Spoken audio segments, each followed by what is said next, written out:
welcome to the Juneteenth 196 2020 special edition. B-HBrilliantMinds Project Inc. is honored to bring to you invited guests who will share their personal life stories from past to present. B-HBrilliantMinds Project Inc. understands the importance of leaving a legacy behind after we're gone. We know that it is our responsibility in keeping our stories alive, creating opportunities for the voices of our communities to be heard and seen. The Juneteenth 196 2020 special edition will capture the essence of why we are to celebrate Juneteenth and honor the back and shoulders of our ancestors who we are standing on. Their faith, resilience, strength, blood, sweat, and tears are the building blocks for the generation to come. We are blowing into the winds of creation as we create and prepare the brilliant minds of the future towards excellence. Remember, if you are participating in this session, you give B-HBrilliantMinds Project the opportunity and the authorization to record you, your voice, your comments, and take your pictures. This evening, we have Mr. Adrian Henderson from Kingston 11. He's one of my brothers. I'm so grateful and thankful that he's in my life. And we just want to say, AD, kudos to you. You holding it down. And I have some questions that I wanted to ask you. And this is about you. So it's like a three-part conversation in this actual question. The first one is, tell us about yourself, your upbringing, your family, and your passion. If you need me to repeat it, I will. Of course you will, Sister B. Question. First and foremost, it's a blessing to be here today and to be alive and to be speaking with you about our community, about how we thrive as Black folks, how do we push each other, what does excellence look like, how do we stay consistent, how do we stay grounded, and how do we love our family and support those around us. But most importantly, we have to take care of ourselves, right? Yes. And as you said, brilliant minds, it's the mind, body, and spirit. So my name is Adrian C. Henderson. I am a good friend of Sister Barbara. I grew up in East Palo Alto, pretty much the San Mateo Peninsula. There's three of us in our family. My mom and dad are down in East Palo Alto. My mom actually is from Texas. So via Texas to Denver, and then Denver on down to San Francisco, and then finally settled in San Mateo. My grandmother and my folks settled there. And then my mom and my father, of course, got married and then pushed the family out to East Palo Alto. I have two sisters. I have an older sister and I have a younger sister. Older sister is a GM of a Safeway out in the Peninsula and Belmont area. And my younger sister is an educator and teacher. And so growing up in the Bay Area has been beautiful. I have a large family. My mom has 5 brothers. My father's originally from the South via Alcoa, Tennessee, which is right outside of Knoxville, Tennessee. And he came over here when he was 19 to my family who were living in Foster City, the Swans. And so the Swans had three boys. And from the 60s, I would say probably from the 50s to current. I'm talking about more so of my history, where I come from, where my legacy started, and it's deeply rooted in the South. Once again, my mother came to California via Texas, and on that road from Texas to Denver, my family settled in different parts of America: Minneapolis, Chicago, Detroit, Baltimore, Maryland, DC. Those are all my mother's folks and people are living, and that's where I've been, chilling and rotating and visiting the aunts and the uncles and my cousins for the past like 40 years, 50 years. And that's on my mother's side. My father's people are from Alabama. Found out from my great aunt who just passed 2 years ago that our people came from South Carolina, but from Cuba, where we were held as some slaves. And so they made it over to the South. And then from there, Tennessee and Georgia is where my father's people are from. And so he left Knoxville, Tennessee, came out to Foster City, California, met my mom, and the rest is history. So they've been married since the 52 years they've been married, which is a blessing, right? We give thanks. And so I'm rooted in the Bay. Like growing up, my mom, once again, had 5 brothers. So one was living in Tiburon, one was living in Fillmore, one was living in Richmond, one was living in Oakland, and another in Berkeley. So as a kid, that was my triangle. I'd grow the city and spend my time with my cousins, my uncles, and see the Bay and see Oakland, go to parks, and I would go to the beach. Like our family was really rooted in nature, right? And getting out and going to the beach and enjoying what it is to enjoy, right? And so from there, I grew up in the East Palo Alto, San Mateo Bay Area. Went to high school at San Mateo High School. And from there, I pretty much was with my family. My father's a minister. He's been a minister for 30 years, right? There we go. I sent it. Oh. All right, AD. And you were saying that dad is a minister? Yes. So my dad was an amazing person. His spirit was really beautiful in terms of just helping folks, being rooted in self-confidence, showing the spirit of giving, sacrifice, right? My mom is likewise giving. We used to take people into our homes, feed folks. There was always somebody at the Henderson household, right? The Sunday dinners after church, people would come over, mom would cook. That's where I kind of learned how to cook, was through my mom. My mom's people know how to burn. So I've been cooking since, 3rd, 4th grade, baking. Wow. So our family is known for cooking. Like to come to our Thanksgiving with our family was like a gold ticket, girl. It's like if you got an invite to the Hendersons, you were winning. Because I had a big family. My mom had 5 brothers. Right. So my dad had 2 sisters and a brother, 3 sisters and a brother. And so my family was in San Jose. I had family in Oakland and San Francisco. That all my uncles had 2 to 3 kids. So growing up for me was a richness of family. I had my grandmother 20 minutes away from me. I had my great aunt 20 minutes away from my great uncle, right? So growing up and seeing that camaraderie and seeing family and building that, and every Christmas Eve, my great aunt had a family gathering, and that's as long as I've been alive that they've been doing it. I'm 52. And so, yes, I was blessed to see that richness of legacy, of history, of the importance of our oral traditions in which we share and talk about family and build, right?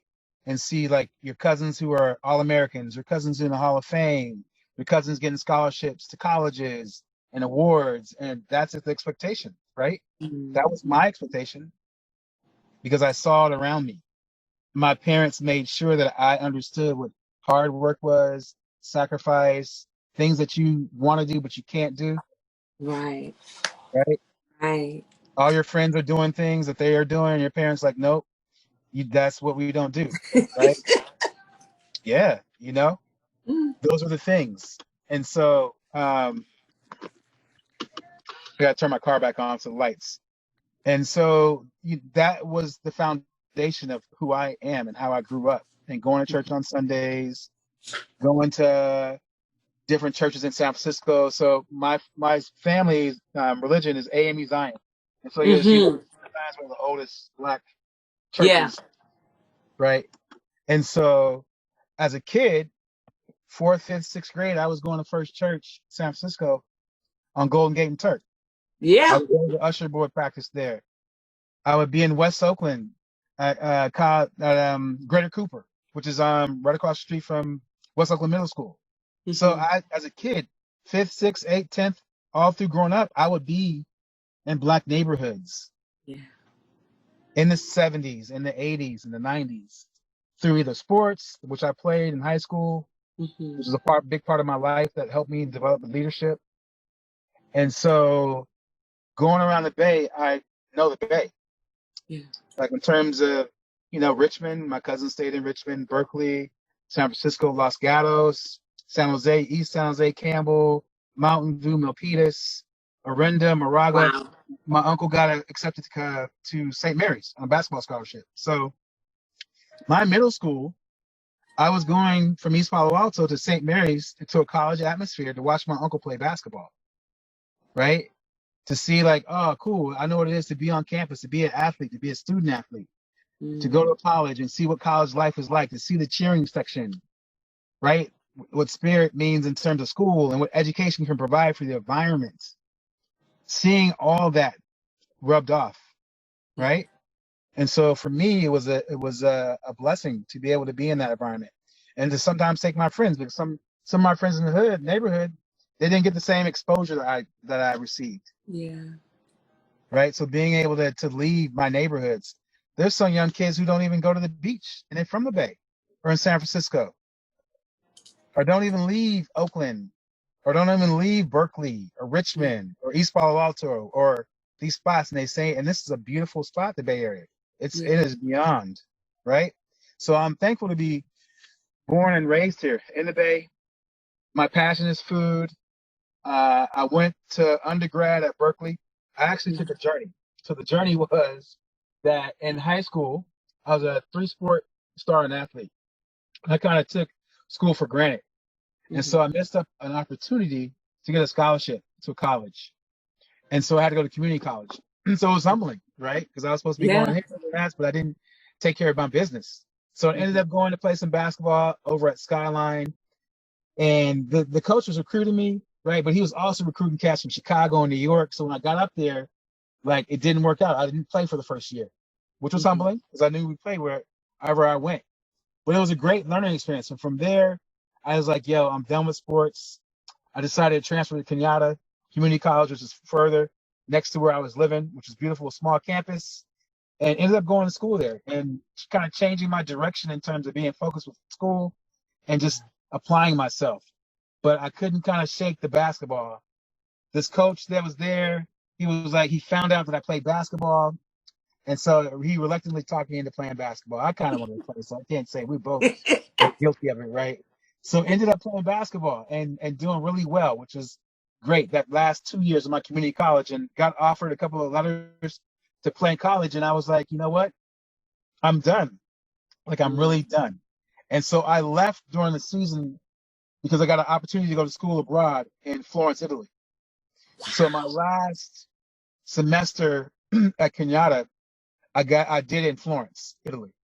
Got it paid for, went out there and saw the world and just opened me up. And so while I was gone, I'd applied to Berkeley. I only applied to one school, one college, UC Berkeley. So if I didn't get in, I was like, yo, okay, I guess, it is what it is. And so while I was over there, I got into Berkeley, which was, for me, was a blessing, because this is the university and a name that rings to as a prestigious public university that people didn't expect that I would get into.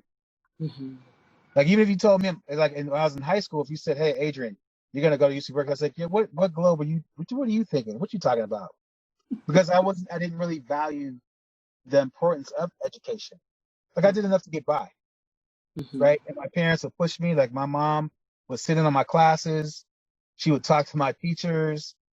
She was part of the Black PTA at my high school. So, I had a reputation to uphold because I was a Henderson, right? And people had high expectations for me, not only my parents, is the community. And I think that's what's missing now, is that it was in regards to what the expectations of the community have for our young people. And our young people have to meet that challenge to show up, not just for themselves, but just showing up for all Black folks. Period. That's right. And so, yes, I got into Berkeley, and then when I was at Berkeley, it was an amazing experience. I met a lot of brothers like myself, same mindset, and opened me up once again to the East Coast, New York, Chicago. I had never been to New York, but a lot of my cats that I went to college with at Berkeley were from New York. Right. And so that's where I got and fell in love with the East Coast in New York when I was around 23, 22. Just getting out of Berkeley, trying to find my way, right? And I still wanted to be a part of education. I still wanted to work with young folks. didn't know what capacity that I wanted to do it. Because in high school, I had been an advocacy for a campaign of Just Say No drugs back in the Oh, 80s. wow. So I was part of my city council in San Mateo. I got picked and chose in high school to represent. And so, those were the tinder box to kind of get me kind of started on what activism looks like, what's your city council looks like, what are they supposed to do for you, what monies are coming into your municipalities, right? And starting to be aware of like civil engagement. And I think that's another piece that our young people are missing is the civil engagement piece and process, and how that their voice can make a difference, but ain't nobody gonna give nothing to you. That's the whole That's thing. right. You got to go take it. That's You got right. to let them know that you're here. Like, this is what's going on.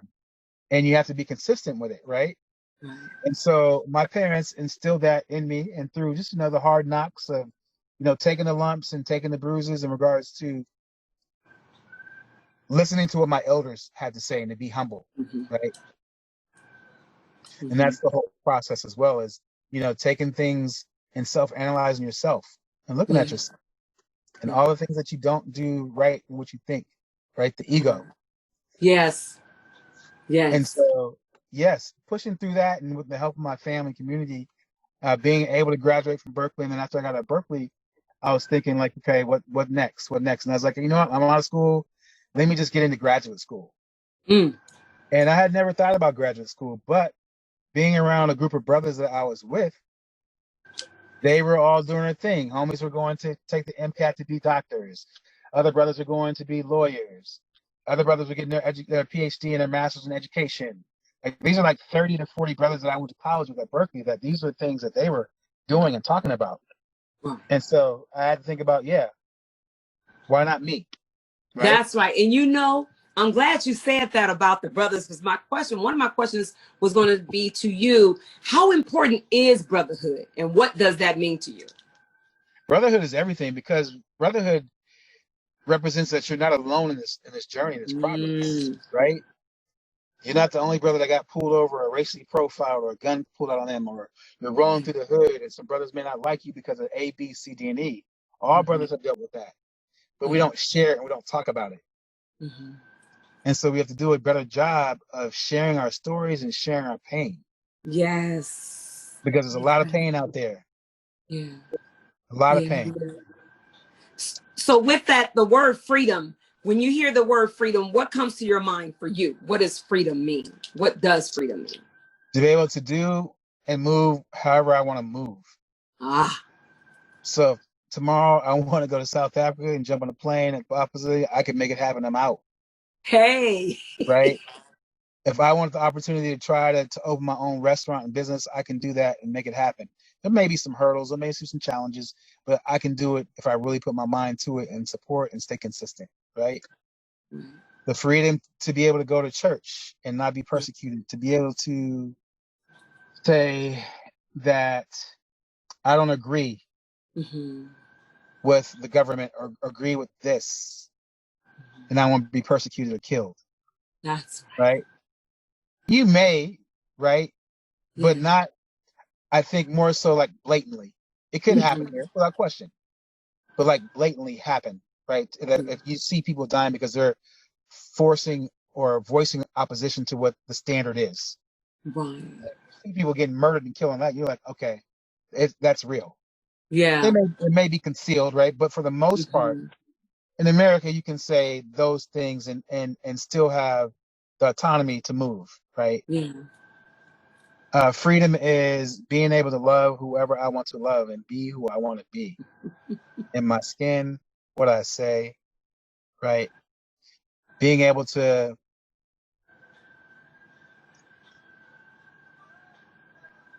have the opportunity to change people. Yes. And not be persecuted for preaching that ideology or doing what it is to change people, right? The freedom to do that is big. That's right. Wow. And thank you for sharing that. So culture, the word, culture, how important that is for us, for our children to hold on to have a foundation with culture. It's the essence of who we are. That's how everybody thrives. It's unfortunate you're identified through your culture. The culture is the web, the glue that keeps you together. So if your culture is not intact, and the culture is meaning the culture of your family. There's so many levels of what culture is, right? Yes. The culture of your family and that identity of that is important because it's the foundation of your values, right? It's the foundation of how you think, right? How you move, what to accept or not to accept, right? You can grow up Christian and some families preach hate against Muslims or vice versa, right? And so oftentimes culture defines that, which it shouldn't. And so for me, culture is everything. It's everything in terms of now, even so for Black culture, right? And how do we define Black culture? Because it's so big and intertwined with so much, from the Native American piece to the African piece, right? And then what is Blackness? Yes. What defines Blackness? What defines our Black consciousness? Yes. To make us stand up and say, hey, that's not right. How do we preserve Blackness, our tradition, our culture, right? And so, as you know, you're rooted in it. And so we can see the success in you and the people around you who are committed and who are rooted in Black culture and Blackness and consciousness, right? Those of like minds, brilliant minds, right? And so we have to preserve that and have no waiver in that of who we are. Right.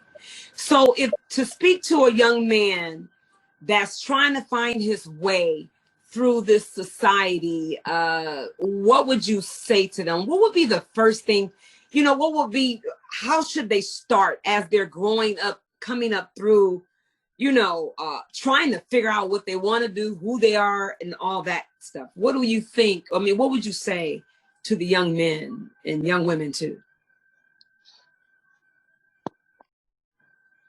That's such a loaded question. Yeah, it is. There's so many things that you want them to know and to do, and right.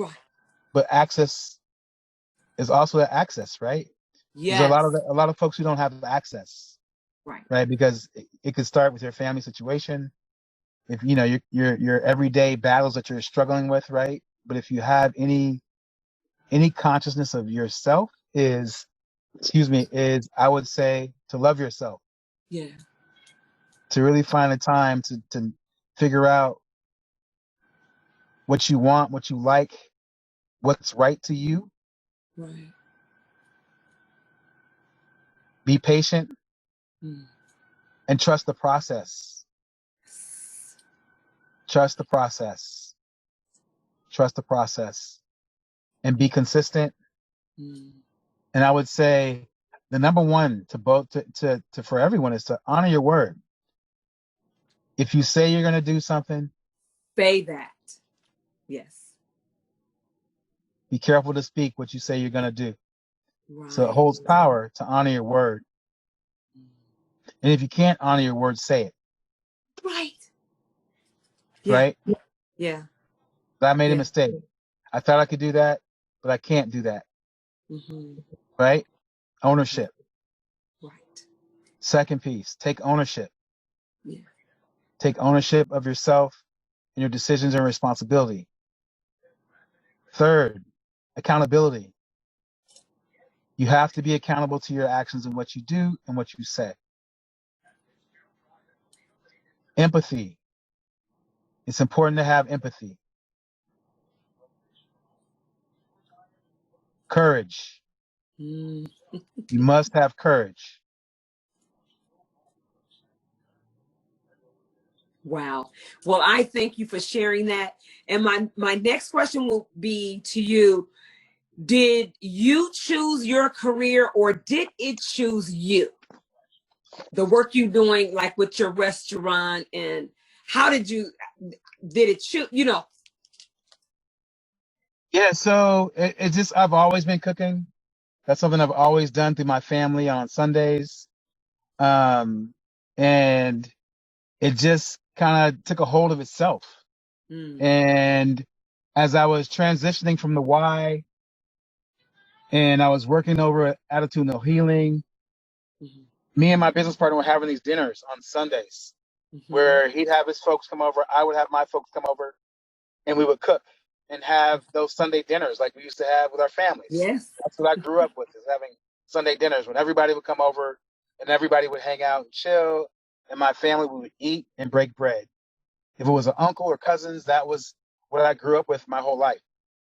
And so me and my business partner was like, about 10 years ago, we're like, hey, man, let's start having these dinners. First started with he and I, and it slowly grew, and we'd have conversations about our community. We'd have conversations about relationships, and we just started having these beautiful gatherings. The most it topped out was maybe like 35 or 40. And then from there, our homeboy, Kaba from Red Bay Coffee, he had this cafe called Gorilla Cafe in North Berkeley. And he was like, hey, why don't you and Nigel try this out? When I was in graduate school and college, I was working in bartending and working at a private club. It was the Oakland Athletic Club. And so I was serving, bartending, doing everything while I was in college. And so the opportunity presented itself for us to open once a week on Fridays. And so we did the Kingston 11 concept. And it took off, and then we added Saturday. And then for 2 years, we grinded every Friday and every Saturday that we had the Kingston 11. And so I was consulting. I was working with you, right? Yes. Doing that whole time and build out. Yes. And just stayed consistent and just worked hard daily, every day. Every day was a grind, every day. And I just knew that's what it took for me and Nigel to make sure that we developed and built this restaurant. Right. And so, yeah, it was beautiful. We were able to, put our savings together, get a loan, and built it by our hands. And every day we were in building out and trying to look at ways to cut costs and figure out what was the best way and this and that, and raise money. And yeah, we did that, and we're able to open Kingston 11. Yes. And tell folks where Kingston 11 is and what kind of food. 2270 Telegraph, Oakland, California, the new, as they say, uptown. So yes, we're right on West Grand and Telegraph, right across the street from Taco Bell, and we have the One Love flag. So I'm putting it out there. We need to do a mural, so I'm putting it out there. I'm gonna need to raise some money so we can put a new mural up there. It's time. It's time. That's right. You know what? When you guys, what was your vision of putting that there? One Love. What does that represent? Because it can mean so many different things to a whole lot of people. But what did that mean? Yeah, I would say to you, take care of yourself in regards to what you eat, right? Stay away from the fast foods if you can, the processed food. Really get your greens in. Try to stay off the pork and the beef. If you can cut the pork and beef, I'll cut it out. And stay with the fish and the chicken, and exercise. His head dropped. He's like, oh boy. I'm just trying to give you game, man. I've been an athlete for my whole life. I come from folks who are All-Americans. I've coached Jason Kidd. LeBron James was in my spring league in the city. I've been working with athletes and entertainers for over 30 plus years. So I've been around this industry a lot, and I've been around athletes and ballers at the highest level. I had an internship one summer through my graduate school. All field access pass for 5 days. I got to see how that event was put on by the NFL. And what was it called? The NFL Pro Bowl. Every year the NFL has a Pro Bowl for the best players in the NFL. And every year they do it in a location. It's always been in Hawaii or Miami. And the top. Oh yeah, I've been down there. Right? Yeah, we've been there. We done been down there in the Miami and the you Pro already Bowl. know. Going on. And so the bond that's on here He dances for the Warriors. Okay. Yeah, I used to work at the Warriors. I was a sales rep there and sales manager for 2.5 years. But I've been around the sporting industry my whole life, and I started a nonprofit based on education and basketball. I did basketball camps in China after graduating from graduate school from USF in sports marketing business. So yes, I circle back to just eating healthy, making sure that you stretch at least 30 to 40 minutes of any type of movement every day, if you can, right? Find time to be still and find time to meditate and really start to read. Like really read in regards to books that make you think, like The Alchemist, The Spook That Stepped by the Door, The Blue Aside by Toni Morrison, right? Just read, tap in, and find your rhythm. At the end of the day, you need to find a rhythm that works for you. And once you can find this rhythm, then everything guides the flow. Your time. And when you say rhythm, you're talking about like how to move throughout your day. Find some things that's going to get you, like you said, in this rhythm that'll keep you consistent on what you want to do and headed in the direction you would like to go in life. Exactly. So that transfers into your work, your study, right? Your rhythm. So from 5 to 7, at this time is for me, for myself. I may not answer my phone. I may have this time to read, right? From 12 to 2, if I'm working, I'm dialed and focused. I'm not looking at my phone. I'm not checking on Facebook. I'm not checking my IG. Like I'm locked in, right? From this time I get up, I'm eating at this time, right? I'm knowing to rest or go to bed. Before I go to bed, I shouldn't really be on my screen, my computer screen, on my phone before I go to bed, right? Turn off, turn out. Turn off and tune out. Don't always be so plugged in. Yeah. So what do you do for self-care for yourself, AD? My wife was just telling me about that. So I'm just now start taking Mondays off. But I try to have a nice regiment to where I'm working out 5 to 6 days a week. I'm in motion and action. 2 days of that week, I take a martial arts class out in North Oakland. Every Wednesday and Saturday morning, I'm training, doing some martial arts and movement for about an hour and 20 minutes. 3 days, I'm walking the stairs of a Joaquin Miller, where I walk and stretch. 2 days, I'm at Piedmont Track, where I'm doing some light track workout and some walking and some push-ups and some sit-ups. And then, cooking during the week, cooking at home, just getting ready for the restaurant. So trying to find a good balance. My Mondays are pretty much my days. Sundays and Mondays.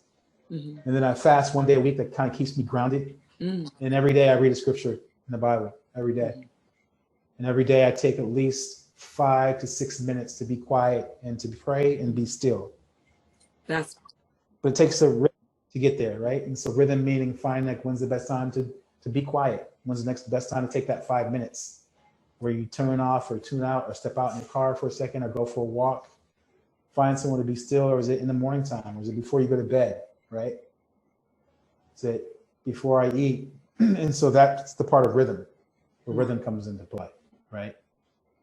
So with the Mrs., what is she doing now? And tell us about her. How did you guys meet? So Andrea Riquelme, she is from Chile. Her family fled Pinochet.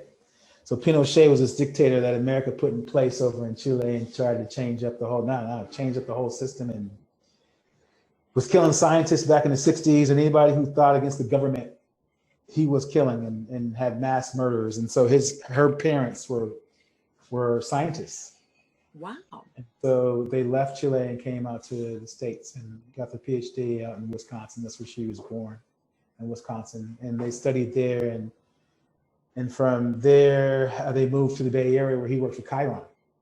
That used to be over in Emeryville. It was a pharmaceutical company. And then her mom is a scientist at Stanford and studies the brain and studies seizures. Her father is a PhD in protein chemist. Her brother is a MD and doctor out in Portland with a PhD in neurology from NYU. So I got a family of some scientists and brainiacs. So she works in the healthcare industry, works for Alameda County. She's been with them for the past 2 years. She's started for the last 10 years. She's worked in free clinics and starting free clinics. Ones that were in Richmond, Pittsburgh. It's called Rotocare. And so Rotocare is basically a non-profit medical center where you can come in and get seen by doctors, and actually all the doctors and volunteers are all volunteering their services. So you can get in, come and get screened, get prescriptions, and she managed and opened quite a few of them in Northern California, in the Bay Area. And so she transitioned from there and worked at John Muir as a nurse, as a administrative person, where she managed the doctors and she managed staff in the ER at John Muir in North Berkeley. She was there for a year, and then she transitioned over to Alameda County, where she's now working with all the agencies that deal with healthcare and billing and invoices. And so like the Brighter Beginnings, the the AHCs, the YMCAs, the First Start, Head Start, all the nonprofits. She's working in the sector of finance. And so she's loving it. So it's great. So she's well. And I met her at the Y. And so, yeah, but we weren't dating while we were working. So I had to fire her and then start dating her. So I don't do that. So, look back and say, yeah, see, I knew something was going on now. No, I'm kidding. Y'all was on long work time. No, I'm kidding. Yeah, you weren't supposed to know, right? Right. If it's going on, so I tell you, people, you did a good job for letting people know. But you know, that's why I never really understood people dating in the workplace, because it just gets messy and people talking, and it questions people's motives and their work ethic and based on, and we've all seen it at some point in time in our lives, right? How it can affect the workplace and the environment. So. Yeah. So and I was asking you earlier about the One Love sign on the side of the building. So, and I was saying, when I see that One Love sign, first of all, it grounds me. It keeps me like, it reminds me of my dad. It just balanced me because he's gone. So it just reminds me of what I need to do. You know, to stay focused. And when I walk into the restaurant, I feel that One Love. But go ahead. Yes. So here's my connection to Jamaica as I get and circle back to One Love. So my uncle, my dad's brother, was in Florida, and he met a sister that was from Jamaica. When Jamaicans leave the island, when Jamaicans leave Yard, Jamaicans call the island Yard. They say from Yard. And that's why if you hear a Jamaican say "me Yardi," they're talking about Yard, Jamaica. And so my uncle married a Yardi, and they decided to move back to California, and they came and lived with us for 2 years. And so that's my first introduction, like 6th, 7th grade of, okay, Jamaicans and culture and reggae. And my uncles were playing it a lot, but I now had firsthand. And so I was like, cool. And so when I was 18, I graduated from high school, I went to Jamaica to meet my extended family for a month, and I fell in love. And I learned how to cook, and I was chilling. I was like, and it was a island of Black people. I was like, oh yeah, I could do this. And so that was my affinity and my love, my introduction with Jamaica. And when I was in Jamaica, you know, Bob Marley saying One Love, and so everyone's like, yeah, I'm on One Love. That's right. And it makes sense, right, when you're there. And so my business partner is from Jamaica. He's from Kingston, and Kingston is the capital of Jamaica, and Kingston is where like all the things go down in Kingston. It's right on the water. It's a port. And it's a lot like Oakland. It's a city sister to Oakland. Same energy, eclectic, just his vibes. It's gritty, it's rough. And they got the East Deep Village, Oakland, right? But sometimes can be a little more gully because it's part of country, right? And so Kingston reminded me a lot of Oakland. And it has that Oakland. You don't go to Jamaica and say, I'm going to Kingston. Right. You don't. You either know somebody in Kingston, you just don't, unless you're from Jamaica. That's the city. You don't. You got Montego Bay, you got Ochiras, you got Port Antonio, you got all these other different places and beaches that it's just amazing that people don't come to Kingston, the city. But it's rough. You got to watch your back, right? And so just One Love, and my business partner coming to Oakland, that's the vibe that he felt. And that wall is what I'm about, and that's what he's about, and that's what it is. I had Kokoman, you know Kokoman from Attitudinal Healing, from AHC. He's one of the elders in the community. He's from the God tribe out of Ghana, and they can trace their lineage 1,000 years. And part of their tribe is connected to Judaism, and so he's the griot of his like family. The God, they run the city of Accra. Wow. And then you have Kumasi, the Ashanti region where the Ashantis are. which is about 500 miles north of Accra, the center. And then you have different areas and there's different tribes. But in Accra, it's the God. And so he blessed the spot. Before I even opened it, we got together one morning and gave libations and we prayed. And he called out to the ancestors and energy and the vibrations were to let this our place be an epicenter of love, right? So that when you walk through our doors, like you feel, and you feel it and you see it in our food, and you can see it in our staff, right? And you can see it in our drinks and the essence of that, the building, the space. And that one love is what we wanted to give to the community. Wow, that's awesome. You know, my last question for you would be, what would you like to share with the world or give to the world for your legacy?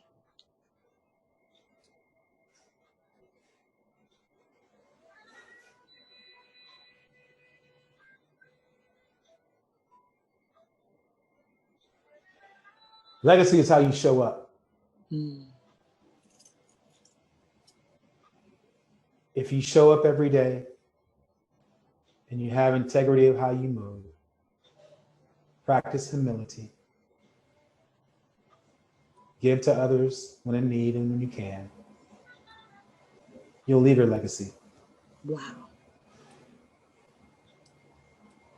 If you try to maintain and have a trust in your faith in God or whatever your religion is, that it is to be true to you,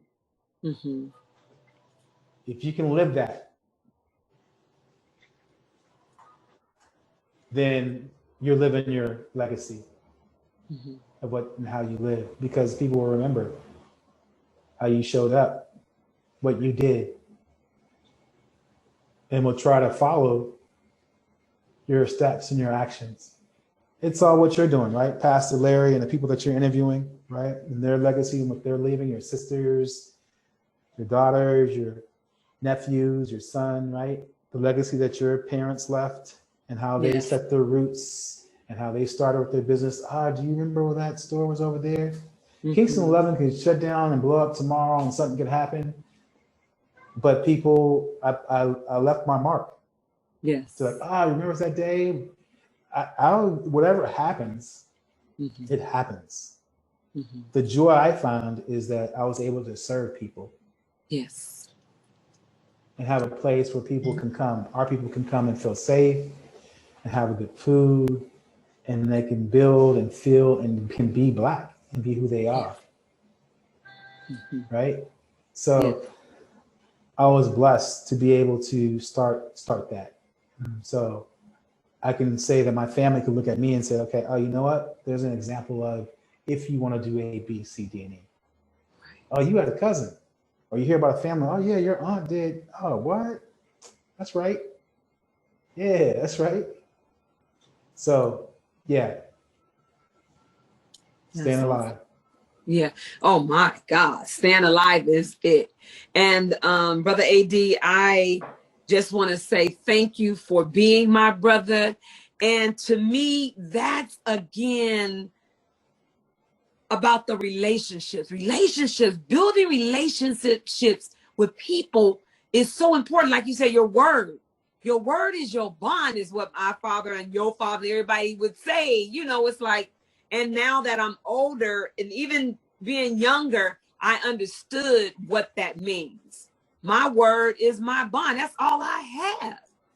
So can people trust me in that? You know, can I stand on, like you said, if I can't, don't lie to yourself, don't lie to others. Just say I can't do it, or yes, I can, you know, and let that be the reason. But so many people play because they want to look okay in people's eyes that they prefer to tell a lie and say they know they can't do it versus saying, you know what? I can't get that done. Yes. So, and you know, Sister B, I want to thank you for being consistent in who you are and keeping keeping our culture whole and honest. Yeah. And being consistent. No matter what the challenge is, our shortcomings, what we might not know, but continue to work towards empowering people, empowering our community and those who are around you, your family members. I see that. I see you've been doing it for so many years. And I just want to say thank you so much. Thank you so much. I know that I feel blessed and honored to be interviewed today, without question. Yes. I'm thankful. I give thanks that I'm in my right mind to be able to be present today. Yeah. And so it's important that we share that. And, you know, I thank you so much for being my friend. You know, we've been friends for, Jesus, how long? We've been maybe. But how long have you been doing the block? Yeah, the block festivals over there. Yeah, because we started the Juneteenth. Yep. At the Y, you and Pastor Larry let me start the freaking. I mean, not say start the freaking, but you know, start the blessing. And man, and we knew each other, okay, there, and then I think it was maybe 2 years or before then, or a year before then. Yeah. So, and to say to the young folks, relationships are very, very important. You know, stay in with a group of people, like you said earlier, like-minded, trying to go somewhere, and they'll push you as you go on your journey and what you're trying to do.